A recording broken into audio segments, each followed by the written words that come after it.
নমস্কার, আবারও চলে আসলাম একটা নতুন তেল ছাড়া রেসিপি নিয়ে। এটা আমি আজকে চাট বানাচ্ছি। তো চাট বানাবার জন্য কিছুটা মটর আমি রাত্রেই ফুলিয়ে রেখেছিলাম। মটরগুলোকে আমি সেদ্ধ করে নেবো। মটরটা কিছু দেবো না, খালি জল দিয়ে সেদ্ধ করব, না নুন হলুদ কিছু না, একদমই তেল ছাড়া চাট বানাচ্ছি। তো প্লিজ আমার সঙ্গে থাকুন।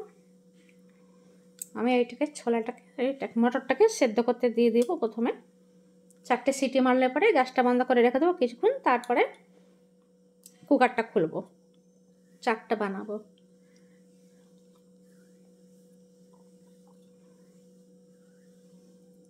এদিকে আমি কিছুটা আলুর চিপস নিয়েছি। এবার আমি মটরটা জল ছেঁকে ছেঁকে বার করে দেবো। দেখুন একদম তেল ছাড়া কেমন সুন্দর চাট বানাবো।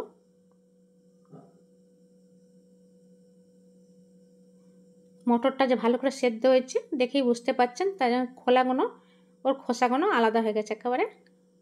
কিন্তু এই খোসাগুলো বার করার জন্য সম্ভব না, অত খোসা শুদ্ধই দিচ্ছি। অনেক জিনিসের হয় কি, খোসা খাওয়াটাও শরীরের জন্য ভালো। তাই জন্যে ছেড়ে দিলাম, থাকতে দিলাম। খোসা শুদ্ধই আমি চাটটা বানাচ্ছি। দিচ্ছি আলুর চিপসগুলোকে ভেঙে ভেঙে, আপনি গোটা গোটাও দিতে পারেন পাপড়ি হিসেবে। আমি পাপড়ির বদলে এই আলুর চিপসটা দিলাম। এই আলুর চিপসটার মধ্যেও কিছু দেওয়া নেই, নুন হলুদ কিছু না, শুধু আলুর চিপস দিলাম। কয়েকটা টমেটো কুচি, এবার দেবো লঙ্কা কুচি,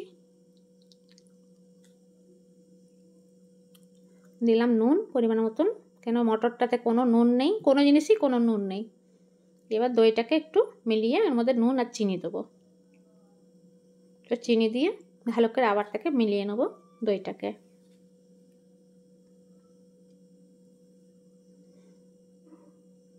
নুনটা একটু কম দিলাম আর চিনিটা একটু বেশি দিলাম, দিয়ে ভালো করে মিলিয়ে নেবো।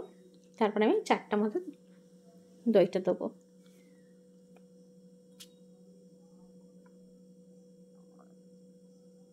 নুন চিনিটা ভালো করে মিলে গেছে, এর আমি উপর থেকে দেবো সব কিছুগুলো। খুবই সহজ বানানো, যতটা সময় লাগবে আপনার মটর বা ছোলা যেটা দিয়ে বানাবেন সেটাই সেদ্ধ হতে সময় লাগবে, বাকি সব ঝটপট হয়ে যাবে। আপনার যতটা ইচ্ছে ততটা আপনি দই দিতে পারেন। আমি এতটা দই দিলাম, আবার একটু পরে আবার একটু দই দেবেন। এখন সব কিছু দিলাম, আবার উপর থেকে আবার দেবো দই, আবার সব কিছু দেবো। দিলাম একটুখানি জিরে ভাজা, আমি একটুখানি জিরে আর ধনে ভেজেই রেখে দিই গুঁড়ো করে। কোনো কোনো তরকারিতে দিতে ভালোই লাগে খেতে, সেই জন্য ওইটা আমার পার্মানেন্টই থাকে করা। তো সেই ভাজাটা দিলাম, জিরে ধনে ভাজা গুঁড়ো দিলাম, একটুখানি ভুজিয়া, আর দিলাম কয়েকটা লঙ্কার কুচি। আবার থেকেও টমেটো দিলাম, আবার থেকেও মশলাটা দিলাম, ভাজা মশলাটা। এবার দিলাম পেঁয়াজ কুচি। দেখুন আমার চাটটা কেমন তৈরি হলো, বিনা তেলের চাট। এর মধ্যে আমি টমেটো সস দিয়েছি, আপনি তেঁতুলের চাটনিও দিতে পারেন।